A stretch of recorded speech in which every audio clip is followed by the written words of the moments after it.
Hello and welcome to knowledge of standard. आज आप लोगों को स्वागत करता हूँ मेरे चैनल नॉलेज ऑफ स्टैंडर्ड पे। आज मैं आप लोगों को बताने जा रहा हूँ लीन मैन्युफैक्चरिंग के बारे में, और इसका 2 पार्ट में वीडियो बनेगा। तो आप लोगों को स्टार्ट करते हैं कि लीन मैन्युफैक्चरिंग होती क्या है, उसको आगे समझेंगे हम लोग कि वो इंडस्ट्री में किस तरीके से हेल्प करती है डेवलप करने में और ग्रो करने में। तो चलिए स्टार्ट करते हैं, लीन मैन्युफैक्चरिंग को समझते हैं। कंटेंट्स में जैसा कि हम समझ रहे हैं कि इंट्रोडक्शन हम आपको बताएं कि लीन मैन्युफैक्चरिंग होता क्या है, और उसके बाद हम कस्टमर के एक्सपेक्टेशन को जानेंगे कि लीन मैन्युफैक्चरिंग में कस्टमर की कॉस्ट और क्वालिटी से रिगार्डिंग क्या एक्सपेक्टेशन होती है, और लास्ट में हम लोग समझेंगे कि 3M क्या होता है, जो कि एक लीन मैन्युफैक्चरिंग का पार्ट होता है। उसके अंदर क्या क्या 3Ms होते हैं और क्या क्या वेस्टेज होते हैं। तो चलिए स्टार्ट करते हैं हम इंट्रोडक्शन टू लीन से। जैसे कि आपको दिख रहा होगा कि लीन यहाँ पर हमारा डिफाइन क्या करा, the elimination of all non value adding activity and waste from business. तो इसको समझने के लिए हम फर्स्ट जो आपके लिए बेसिक एग्जांपल जो डे बाय डे हमारे रूटीन में यूज होते हैं, 2 ह्यूमन बॉडी यहाँ पे आपको दिखाया गया है। एक ह्यूमन बॉडी यहाँ पर आपको एक बॉडी देख रहे हैं, इसमें ये जो लड़का है ये फैट है। तो फैट मतलब ये मोटा है, ये अपनी आकार से जो भी नॉर्मल बॉडी होता है उससे ज़रूरत से ज़्यादा ये फैला हुआ, मतलब इसके अंदर जो फैट है वो इसके अकॉर्डिंग वेस्ट होता है। तो सेम अगर इस वेस्ट को रिड्यूस करने के लिए हम इसको हटाते हैं तो इसको फिट होने में हमारा जो फिट होने के बाद एक्चुअली में जो बॉडी दिखता है, मतलब ये वेस्ट फ्री होता है। तो वेस्ट फ्री हमारा इसमें से क्या निकल गया, फैट निकल गया। एक फैट मैन हो गया, एक फिट बॉडी हो गई। तो इससे हमें फिट बॉडी को लीन बॉडी कहा जाता है। तो मतलब हमारा इसका क्या है कि हमने एलिमिनेशन कर दिया वेस्ट को। इस मोटे आदमी के जो फैट है, जो हमारा वेस्ट कहलाएगा यहाँ पे, वो हमने हटा दिया। वो इसके कैसे हटा, वो टूल इनके लिए हो जाता है एक्सरसाइज। मतलब ये जो बंदा है ये एक्सरसाइज किया तो यहाँ से इसके जो बेली पे जो फैट जमा था यानी वेस्ट था वो रिमूव हो करके एक लीन बॉडी में डेवलप हो गया। तो चलिए इसी एग्जाम्पल को रिलेट करते हैं इंडस्ट्री से। जैसे कि यहाँ बिफोर में आपको दिख रहा हो कि ये इंडस्ट्री है, यहाँ का एक सॉफ्ट फ्लोर का एग्जाम्पल दिया गया। सॉफ्ट फ्लोर पे हम यहाँ देख रहे हैं नीचे में कि यहाँ पे बहुत सारी मशीनें और इक्विपमेंट रखी हुई है। मतलब यहाँ पे ज़रा सा भी स्पेस नहीं है कि हम अदर कुछ यहाँ पर अरेंज कर सकें, या स्पेस को फ्लोर को खाली करना चाहिए किस तरीके से और भी अदर यूटिलाइजेशन करना चाहिए, तो नहीं हो पाएगी। क्योंकि यहाँ पे ये हमें एक वेस्टेज प्रोड्यूस कर रहा है। जब हम इस पर लीन अप्लाई करते हैं, इस फ्लोर पे लीन इम्प्लीमेंट करते हैं, तो इसमें हम इस वेस्ट को इम्प्रूव करते हैं लीन टूल के थ्रू, जो कि 5S VSM या जीट या काइजेंस जो भी होते हैं, बहुत तरह के टूल्स को इम्प्लीमेंट करने के बाद हमें जो आफ्टर जो इफ़ेक्टिवनेस या फिर रिजल्ट दिखता है वो हमारे यहाँ पर स्पेस अवेलेबल हो जाता है। तो कहने का मतलब ये है कि हम लीन को जो समझेंगे, elimination of all non value adding activity, जो भी हमारा नॉन वैल्यू एडिड एक्टिविटी यहाँ पर जो था उसको हटा दिया गया, और वेस्ट को हटा करके बिजनेस से उसको यहाँ से साइड किया गया। तो ये हमारा लीन इम्प्लीमेंटेशन में इफ़ेक्टिवनेस शो करता है। तो ये आप लोगों को समझ में आया होगा कि फैटमैन और यहाँ पर फिट बॉडी में जो लीन है वो हमारा वेस्टेज को किस तरीके से रिमूव करता है। तो ये एग्जांपल आप लोगों के लिए बेसिक और कंपनी से रिलेट करके लाया गया था। आगे समझते हैं हम कि कस्टमर की एक्सपेक्टेशंस और क्या क्वालिटी ट्रेंड्स में क्या होती है और कॉस्ट के रिगार्डिंग क्या होती है। 2 यहाँ पर एक्स एक्सिस में टाइम के अकॉर्डिंग लिया गया क्वालिटी को। पहले फर्स्ट को समझ लेते हैं कि क्वालिटी वर्सेस जो टाइम होता है उसके एक्सपेक्टेशन में कस्टमर इंडस्ट्री क्या डिफरेंस करती है दोनों के बीच में। तो यहाँ पर हम समझते हैं कि जिस तरह से टाइम ग्रो कर रहा है, आगे की तरफ आता है, तो क्वालिटी यहाँ पे स्लो ग्रो कर रही है, धीरे धीरे धीरे धीरे इम्प्रूव कर रही है। लेकिन कस्टमर की एक्सपेक्टेशन क्या होती है डे 1 से कि उनको 100% ओके पार्ट चाहिए। तो ये चीज़ इनके अंदर होती है कि हमें 100% आप अपनी कंपनी एक्सपेक्टेशन जो है इंडस्ट्री में करो, लेकिन स्लो ग्रो होता है इंडस्ट्री, लेकिन कस्टमर की डिमांड रहती है कि उसे 100% पार्ट चाहिए ऑन टाइम। तो ये था क्वालिटी के अंदर। अब कॉस्ट ट्रेंड को समझते हैं कि कॉस्ट वर्सेस टाइम में क्या होता है। कॉस्ट में जिस तरह से हम टाइम की अगर आगे जाते हैं तो कॉस्ट में हम देख रहे हैं कि कस्टमर की जो एक्सपेक्टेशंस है वो धीरे धीरे डाउन हो रही है। यहाँ पे जो लाइन दिख रही है कॉस्ट की, ये क्यों हो रहा है? क्योंकि इनकी जो डिमांड है वो टाइम पर दिन ब दिन इनको कम कॉस्ट में सप्लाई चाहिए और पार्ट्स के चाहिए। तो इसी वजह से यहाँ पर देख सकते हैं कि हम इनको कम कॉस्ट में सारी सप्लाई चाहिए आगे। लेकिन इंडस्ट्री को जो कॉस्ट होती है पार्ट को बनाने में वो ज़्यादा लगता है, लेकिन कस्टमर की एक्सपेक्टेशन क्या होती है day by day, time to time, कि हमारा जो पार्ट है वो कम से कम रुपीज़ में वो प्रोड्यूस कर पाएँ। तो ये आप लोगों को समझ में आएगा कस्टमर एक्सपेक्टेशंस क्या होती है। आइए समझते हैं कि लीन में और क्या क्या हो सकता है और किस तरीके से ये अप्रोच होता है। तो फर्स्ट यहाँ पे जो एक ट्रायंगुलर शेप में दिया गया है कि लीन क्या है। Lean is a approach to prevent the waste of resource. जो वेस्टेज के रिसोर्स हैं उसको बचाने के लिए, उससे बचाने के लिए लीन को इम्प्लीमेंट किया जाता है। ये इनको हम टोयोटा प्रोडक्शन सिस्टम भी कहते हैं, जो कि और भी ऑर्गेनाइजेशन में, किसी भी टाइप के मैन्युफैक्चरिंग या सर्विस टाइप के ऑर्गेनाइजेशन में आप इसका इस्तेमाल कर सकते हैं। तो और समझते हैं इसके बारे में कि लीन का डेफिनेशन क्या है, जो कि लीन थिंकिंग की एक बुक थी जो 1919 में फर्स्ट टाइम डेवलप हुई थी। उनसे ये डेफिनेशन यहाँ से निकाला गया है, जो कि वॉकमैन, जोन्स एंड रूस के सर के थ्रू दिया गया था। बुक का नाम था यहाँ पर the machine that change the world. इस बुक से इनकी डेफिनेशन क्या शो होती है उसको समझते हैं। कि इसमें फर्स्ट पॉइंट दिया गया कि half the hours human effort in factory, मतलब ह्यूमन एफर्ट को आधा करने की बात हो रही है यहाँ पे। और दूसरा पॉइंट है कि half the defect in finish good. जो एफजी हमारा प्रोडक्ट बनता है, फिनिश गुड प्रोडक्ट बनता है, उसके डिफेक्ट को भी कम करने की बात की जा रही है 50%, जो कि हमें डिफाइन करता है लीन को। और जो इंजीनियरिंग एफर्ट्स हैं उसको 1/3 करने की बात कही गई है। उसके बाद की पॉइंट है कि हाफ द फैक्ट्री स्पेस, कम से कम 50% जो स्पेस को यूटिलाइज करके उसको सेव किया जाए। और 1/10 और लेस WIP, जितना कम से कम हम WIP आइटम्स अपने प्लांट में या ऑर्गेनाइजेशन में रखें। तो ये जो था ये डिफाइन किया गया था लीन का, जो कि लीन थिंकिंग की बुक से ली गई है। ये जो टोटल पॉइंट्स है ये हमें यही शो कर रहा है कि सभी को आधा ह्यूमन एफर्ट को सबको कम किया जा सकता है, बचाया जा सकता है। ह्यूमन एफर्ट, डिफेक्ट्स को और इंजीनियरिंग एफर्ट्स को सबको कम किया जा सकता है और बचाया जा सकता है। तो लीन थिंकिंग के थ्रू ही बचाया जा सकता है।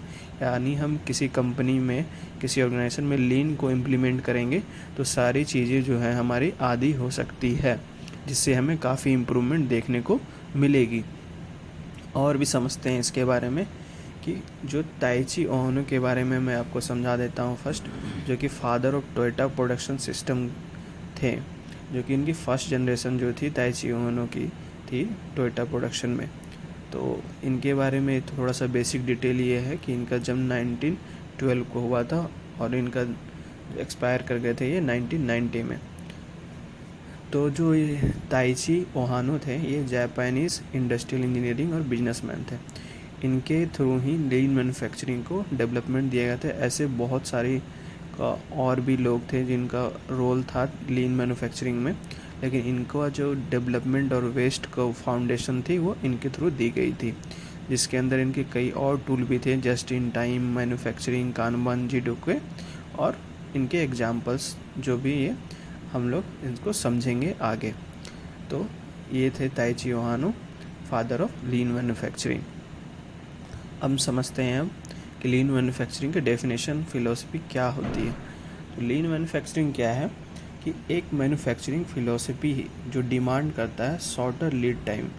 लीड टाइम कम होना चाहिए किसी प्रोडक्ट को डिलीवर करने के लिए, उसकी क्वालिटी हाई होनी चाहिए और उसके कॉस्ट कम होना चाहिए, जो कि हमारे लीन मैन्युफैक्चरिंग की जो डिमांड करता है उसकी फिलॉसफी है।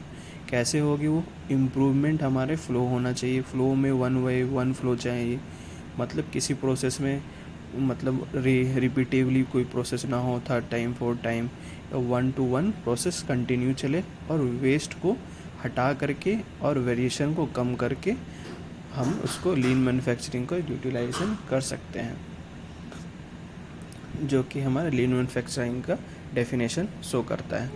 तो इसको समझेंगे और कि टाइप्स ऑफ वेस्ट क्या होता है हमारा। टाइप्स ऑफ वेस्ट आप जानते हैं कि हम यहाँ पर 3M की बात कर रहे थे स्टार्टिंग में। तो यहाँ पर आपको फ़नल दिखाया गया है, जो कि इसी फ़नल से के थ्रू हम तीनों वेस्टेज को कम करेंगे। टाइप्स ऑफ वेस्ट में फर्स्ट M होता है मुदा, उसके बाद दूसरा मुरा, थर्ड होता है मुरी। तो इन्हीं तीनों वेस्ट को अगर हम इस फ़नल से फ़िल्टर कर दें तो हमारा लीन मैन्युफैक्चरिंग इम्प्लीमेंटेशन के प्रोसेस को कंटिन्यू करेंगे। तो इन्हीं तीनों का हमारा रिमूव करना या एलिमिनेट करना ही हमारा लीन मैन्युफैक्चरिंग कहलाता है, जो कि आपको शो कर रहा है। आइए समझते हैं कि मुदा, मुरा और मुरी क्या होता है। फर्स्ट हम लोग जानेंगे मुदा के बारे में। चलिए इसको समझते हैं। टाइप्स ऑफ मुदा में हम मुदा के बारे में जानते हैं। मुदा क्या है? मुदा एक जापानीज़ वर्ड है जिसका मतलब वेस्ट होता है। कोई भी ऐसा एक्टिविटी जो कि नॉट एडेड वैल्यू, मतलब कोई नन वैल्यू ऐड होती है, मतलब उसका कोई जो भी ऐसा एक्टिविटी कोई उसकी वैल्यू नहीं है, मतलब उसकी नेसेसरी या ज़रूरी हमें थी नहीं, लेकिन हम उसको काम कर रहे हैं, उस पर वर्क कर रहे हैं। इससे हमारा क्या होगा, कॉस्ट ब्लॉक हो जाएगा और जो हमारा फ़्लो होता है, जो भी हमारा प्रोसेस में फ़्लो होता है वो भी रुक जाती है। तो और डिटेल में समझेंगे हम कि 8 टाइप्स ऑफ वेस्ट होते हैं, जो कि आपको दिख रहा होगा यहाँ पे स्क्रीन पे। 8 टाइप्स ऑफ वेस्ट में हमारा इसको एक्रोनिम्स बोलते हैं डाउन टाइम से, और भी कोई भी तरीके से टाइम मोड्स के बारे में भी जानते हैं, लेकिन यहाँ पे मैं आपको डाउन टाइम्स के बारे में शो कर रहा हूँ तो आप लोगों को समझ में आएगा। तो 8 वेस्ट क्या होते हैं?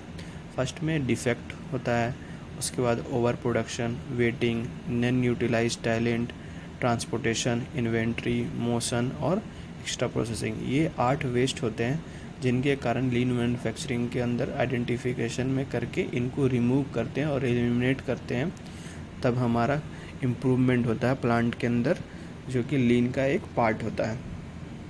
आइए एक एक करके इनको समझते हैं 8 टाइप्स ऑफ वेस्ट को। तो फर्स्ट स्टार्ट करते हैं हम एक्टिविटी वेस्ट ऑफ डिफेक्ट को। इसमें क्या है कि जो भी हमारा डिफेक्ट होता है, कोई भी यहाँ पर जो भी कारण होते हैं डिफेक्ट जनरेट होने के, उसको यहाँ पे शो किया गया है कि पुअर वर्क प्लेस ऑर्गेनाइजेशन, जो हमारा होता है कि ख़राब ऑर्गेनाइजेशन वर्क प्लेस है हमारा, कोई प्रोसेस डिफाइन नहीं है, वीक प्रोसेस कंट्रोल है, बहुत सारे कारण होते हैं जो कि आपको यहाँ पे शो हो रहा है। तो जो भी हमारा प्रोडक्शन होता है उसमें रिजेक्शन की ज़्यादा क्वांटिटी बन रही है, तो उसके लिए कंट्रोल करने के लिए हम 6 सिग्मा या 5 वाई एनालिसिस को यूज करते हैं, या फिर रूट कॉज एनालिसिस के थ्रू यूज करके इसको हटाते हैं हमारे जो कि वेस्ट ऑफ डिफेक्ट होते हैं। अगला समझते हैं waste of over production. Over production हमें ये बताता है कि हमारा कोई प्रोसेस जो इनकेपेबल है उसके कारण हमारा ओवर प्रोडक्शन हो सकता है, अनरिलायबल इक्विपमेंट के कारण हमारा ओवर प्रोडक्शन हो सकता है, मिसयूज करने के कारण हमारा ऑटोमेशन को होता है, मैक्सिमम हमें निकालना, हमें कुछ प्लान नहीं कर रखा है किसी चीज़ के लिए तो भी हमारा ओवर प्रोडक्शन होता है। इसके हमें प्रॉब्लम क्या हो कि सारे ब्लॉकेज हो जाएगी, मनी की, स्पेस की, एक्स्ट्रा मैन पावर की, मतलब बहुत सारे प्रॉब्लम्स इससे जनरेट हो जाते हैं। इसको हटाने के लिए हम क्या कर सकते हैं, जो कि हाउ टू एलिमिनेट में यहाँ दिख रहा है, प्रोड्यूसिंग व्हेन रिक्वायर्ड। जब हमें जो रिक्वायरमेंट होगी हम उसी टाइम प्रोड्यूस करेंगे, उस तरीके से प्लान करेंगे, विजुअल मैनेजमेंट को इम्प्रूव करेंगे, चेंज ओवर जो भी हमारा को उसका इम्प्रूव करेंगे, वन पीस फ्लो की तरफ ध्यान देंगे, ऑटोनोमस मेंटेनेंस की तरफ। इन सब पॉइंट्स को या इन सब एक्टिविटी को एक्टिवेट करके हम ओवर प्रोडक्शन को रिड्यूस कर सकते हैं और रिमूव कर सकते हैं। आगे समझते हैं हम वेटिंग को। तो वेटिंग के जो वेस्ट ऑफ वेटिंग होता है, इसमें क्या होता है कि कोई वर्क हम कर रहे हैं उसको हम अगले स्टेप को जाने के लिए, अनबैलेंस जो भी हमारा वर्क होगा अगले स्टेप पे जाने के लिए हमारा क्या होता है, वेट करना पड़ता है। कोई एक प्रोसेस हम कंटिन्यू करके ख़त्म कर दिए, हमें पता चल रहा है कि अगला जो प्रोसेस है उसके लिए हमारे पास इक्विपमेंट नहीं है या फिर वो डिले हो रहा है, तो हमें वहाँ वेट करना पड़ता है। तो वो वेटिंग जो हमारे लिए वो किन किन कारणों से होता है उसको समझते हैं। अनबैलेंस वर्कलोड होता है, अप स्ट्रीम क्वालिटी प्रॉब्लम्स होते हैं, या अनप्लान्ड जो भी अनप्लान्ड हो उसके कारण भी हमारा वेटिंग करना पड़ता है। इसके टेक्निक्स क्या होते हैं, इनको हटाने के लिए हमें वर्क बैलेंस करना चाहिए, पुल सिस्टम को मेथोडोलॉजी को यूज करना चाहिए, क्रॉस ट्रेंड ऑपरेटर रखने चाहिए, मतलब मल्टी स्किल ऑपरेटर, ताकि हमारा कोई एक एक जो एक्टिविटी कर रहा है सिर्फ वही उसी ऑपरेटर सिंगल ऑपरेटर ही वो ना करें, हम पास मल्टीपल स्किल्ड ऑपरेटर रखने चाहिए, ताकि अगर वो एब्सेंट है तो हम उसके जगह पर उसी वर्क को किसी और ऑपरेटर के थ्रू करा सकते हैं, जो कि हमको वेटिंग के वेस्ट को ख़त्म करने में हेल्प करेगा। अगला है नॉन यूटिलाइज टैलेंट्स। इसमें क्या होता है नॉन यूटिलाइज टैलेंट में कि सिंपली हम जो भी ऑर्गेनाइजेशन में वर्क करते हैं, हम वहाँ के जो अगर हम किसी सीनियर लेवल पे हैं तो उनके जो एम्प्लॉयज़ हैं हम उनके जो टैलेंट है उनको पहचान नहीं सकते हैं, उसको आइडेंटिफाई नहीं करते हैं, और हम उसको उसके जो मोस्ट उसके अंदर जो स्किल है जिसको वो ज़्यादा यूज करता है, हम उसको उसके टैलेंट के अकॉर्डिंग वर्क उसको देते नहीं हैं। हम उसे बस उसे काम थोपते रहते हैं, उसे सौंपते रहते हैं। हम उसके टैलेंट को नहीं पहचान पाते, और उसके टैलेंट को ना पहचानने के कारण हमारा वेस्टेज और टाइम वेस्टेज सब में प्रोसेसिंग टाइम बढ़ जाता है। मतलब जो भी हमारा वर्कलोड है वो भी बढ़ जाता है, काम भी बढ़ जाता है, और ओवरऑल हमारा टाइम और कॉस्ट दोनों ब्लॉकेज हो जाता है। तो हमें उसमें क्या करना चाहिए कि अपने एम्प्लॉयज़ को या अपने स्टाफ के जो टैलेंट है, जो स्किल है, उसको आइडेंटिफाई करके उसके अकॉर्डिंग उसको वर्क देंगे, तो वो हमें काफ़ी हेल्प करेगा और इम्प्रूव करेगा वर्किंग में और प्रोसेस में। आगे समझते हैं कि वेस्ट ऑफ ट्रांसपोर्ट कैसे होता है, कि जो भी हमारा वेस्ट ऑफ कोई भी any movement of material that is not required for just in time production और सर्विस। ये किन किन कारणों से होता है उसको समझते हैं, कि जो लार्ज लॉट, बैच नंबर, या फिर प्रोसेसिंग हाई हो, पुअर वर्क लेआउट हो, और हाउसकीपिंग सही ना हो, लैक ऑफ एड्रेसिंग, मतलब उसकी लोकेशन फिक्स नहीं की गई हो चीज़ों की, तो उसके कारण भी होता है। मल्टीपल स्टोरेज ऑफ लोकेशन हमें यहाँ पे बनाया गया हो, उसके कारण ये होते हैं। तो इसको और एग्जांपल से बेहतर तरीके से समझाऊंगा। तो ये देखिए, जिस तरीके से हम यहाँ देख रहे हैं कि एक कार को हमें इंस्टॉल करना है, इसके जो मल्टीपल पार्ट्स हैं वो अलग अलग लोकेशन पे रखे गए हैं और वेयर हाउसेस में रखे गए हैं, जो कि काफ़ी लेंदी लग रहा है। जैसे यहाँ पे एक एम्प्लॉयज़ यहाँ पर कैरी कर रहा है, फिर कैरी करके उसे टेम्प्रोरी स्टोर में ला रहा है, फिर उसको वेयर हाउस में रख रहा है, वेयर हाउस से फिर ये प्लांट में जा रहा है, प्लांट से फिर मशीन में जा रहा है, फिर लेंदी प्रोसेस कंटिन्यू है। तो ये ओवरऑल हमें ट्रांसपोर्टेशन का वेस्ट दिख रहा है। तो इसको टेक्निक को इम्प्रूव करने के लिए हम यहाँ पर लेआउट को अरेंज सही तरीके से किया जाता है। कंबाइन स्टेप्स भी ले सकते हैं, सीरीज और पैरेलल पे भी कोई कंसीडर चेंज करना चाहते हैं तो कर सकते हैं। इसी तरीके से बहुत सारे हैं, पोल सिस्टम को यूज कर सकते हैं, फ्रीक्वेंटली डिलीवरी या प्री डिटरमाइंड रूट्स को भी यूज कर सकते हैं। तो ये था मुद्दा का, जो कि ट्रांसपोर्टेशन वेस्ट होता है, इसको समझे हम। आगे समझते हैं कि इन्वेंट्री में क्या वेस्टेज होती है। कोई भी हमारा इन्वेंट्री में सिंपल है कि अगर कोई इन्वेंट्री हम एक्सेस यूज कर रहे हैं अपने वन पीस फ्लो के लिए, मतलब हम एक्स्ट्रा मंगा के रख ले रहे हैं, तो उससे हमें क्या प्रॉब्लम होती है, हमारी cost, space, man power, operational cost, processing cost, सभी चीज़ें बढ़ जाती है। मतलब कुछ टाइम पीरियड तक हमारा जो कॉस्ट है वो हमारा, या मनी है, हार्ड एंड मनी जो हमारा होता है, वो ब्लॉक हो जाता है लॉन्ग टर्म के लिए। हो सकता है नेक्स्ट टाइम में उसे हमें ज़रूरत भी ना पड़े इन सब इन्वेंट्रीज़ की।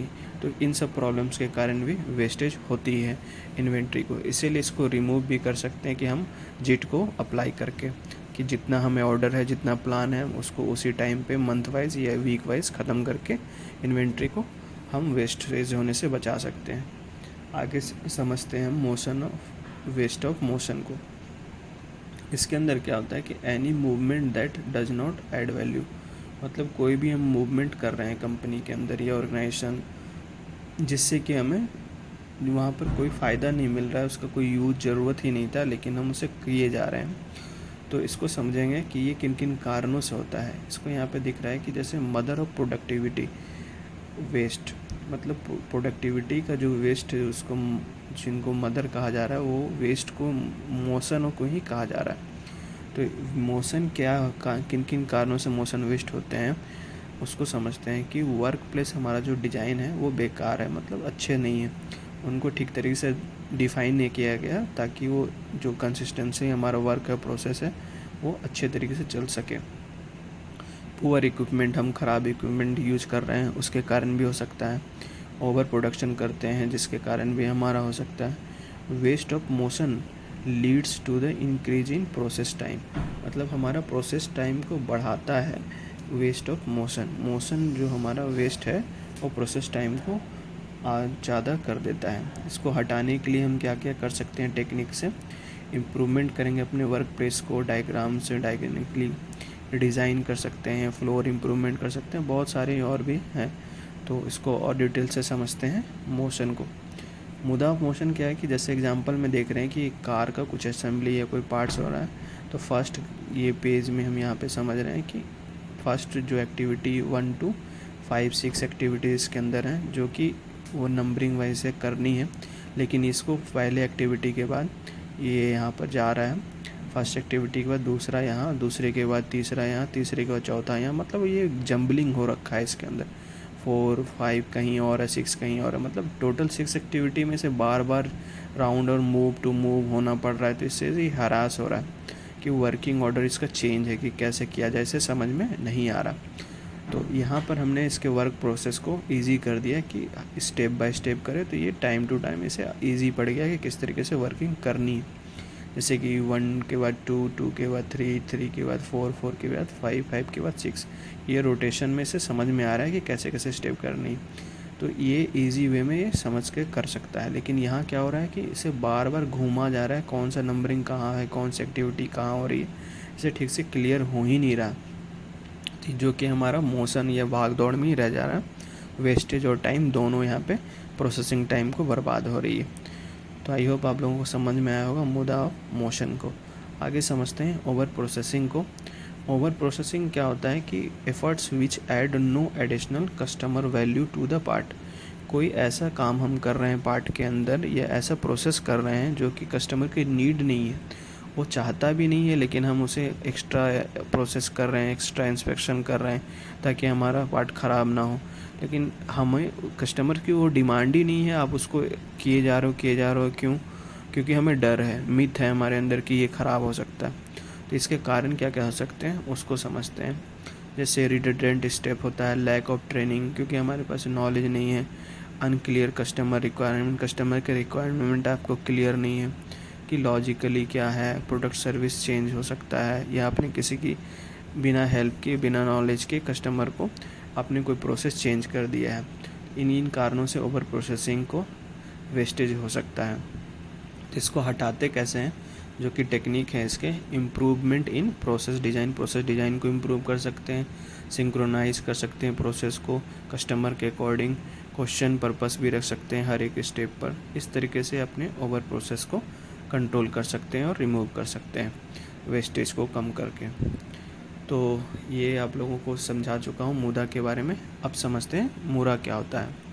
मुरा मतलब अनइवननेस। यहाँ पर साफ साफ पिक्चर में हम यहाँ पे समझेंगे कि मुरा मतलब अनइवननेस। यहाँ पर एक वर्क लोड इनको दिया गया, वर्क दिया गया है, तो यहाँ अनइवन मैन पावर है, एक की हाइट ज़्यादा है, एक की हाइट कम है, तो इससे लोड किस पे पड़ रहा है? सर्टेनली इस छोटे वाले आदमी पर ज़्यादा लोड पड़ रहा है, मतलब लेवल इनका बराबर नहीं है। तो यही चीज़ यहाँ पे मुरा हमें बताता है वर्क प्लेस पे कि variety in quantity, unbalanced capability of various machine और people are too busy to in one area. मतलब इसको अपने काम से मतलब है, पीछे क्या हो रहा है हम उसे नहीं देखेंगे, जो कि इसका भी एक पार्ट ऑफ वर्क है। तो इसी वजह से इन चीज़ों में प्रॉब्लम आती है। मोरा का मतलब सिंपली ये है कि अनलेबल वर्कलोड दिया जाता है लोगों पे या फिर मशीनों पे। ज़रूरी नहीं है कि मैन पावर पे ही हो, मशीनों पे भी होती है, इरेगुलरिटी भी होती है क्वालिटीज़ पे। तो इन चीज़ों को मुरा के अंदर काउंट किया जाता है। आगे समझते हैं कि मुरी क्या होता है। Muri means strenuous condition for both worker and equipment. इसका मतलब हम किसी भी मैन पावर है, किसी भी आदमी को या स्टाफ को ओवरलोड दे देते हैं, ओवर बर्डन दे दे कि नहीं ये तुझे ही करना है। एटलीस्ट उसका काम पाँच एक्टिविटी उसे करनी है दिन में, तो वो 5 ही करे तो ज़्यादा होता है, अच्छा होता है उसके लिए। लेकिन उसके 5 की जगह वो 10 दिया जाता है, 20 दिया जाता है, तो उससे क्या होता है, मूरी में उसका डिफाइन हो जाता है, मूरी वेस्टेज जनरेट होने लगती है, जो कि हमें दिखता नहीं है। इसका मतलब वही हुआ कि उसे हम ओवर बर्डन दे रहे हैं। तो कब हमें इक्विपमेंट होता है, जब वो कोई भी उससे हमें कोई भी न्यू एम्प्लॉयज़ ज्वाइन होते हैं, जो कि यहाँ पे आपको लिखा हुआ है कि न्यू हायरिंग होते हैं, उसे असाइन किया जाता है बिना किसी नोटिफिकेशन के, बिना किसी ट्रेनिंग के। और इसी टाइप से मूरी के अंदर में वो प्रॉब्लम में फंस जाता है, जो कि यहाँ पे आपको दिख रहा होगा पिक्चर में कि एक की इसकी कैपेसिटी 3 बॉक्सेस के ले जाने की है ऑलमोस्ट, इसे 10, 6, 7, 8 दे दिया गया है अनरीजनेबल कि इसको जाने में ये। अब इससे क्या हुआ गलती, ये वो यहाँ समझेंगे। गलती यहाँ हो रही है इसे कि अब ये आगे कोई भी काम करने जाएगा, इसे दिख नहीं रहा है कि आगे क्या होना है, सेफ्टी हज़ार्ड हो जाएगा यहाँ पे। मतलब इसकी एक्सीडेंट हो सकती है, चोट लग सकता है, कोई भी ब्रेक डाउन हो सकता है, ये पार्ट डैमेज हो सकता है, ये भी डैमेज हो सकता है। तो ये मूरी का वेस्टेज होता है मूरी के अंदर जो भी आता है। तो मूरी का साफ साफ आपको मुदा मुरा मुरी समझा दिया, जो कि एक जापानीज़ वर्ड होता है। और आई होप आप लोगों को ये तीनों चीज़ समझ में आए होंगे। सो देखने के लिए वीडियो धन्यवाद, आप लोगों का बहुत बहुत धन्यवाद। पार्ट 2 में आप लोगों को इसके बारे में TPS हाउस के बारे में बताऊंगा, टोयोटा प्रोडक्शन सिस्टम के बारे में और लीन के भी बहुत सारे टूल्स के बारे में। So wait for part 2 and for this time subscribe my channel, share and like also. Thank you.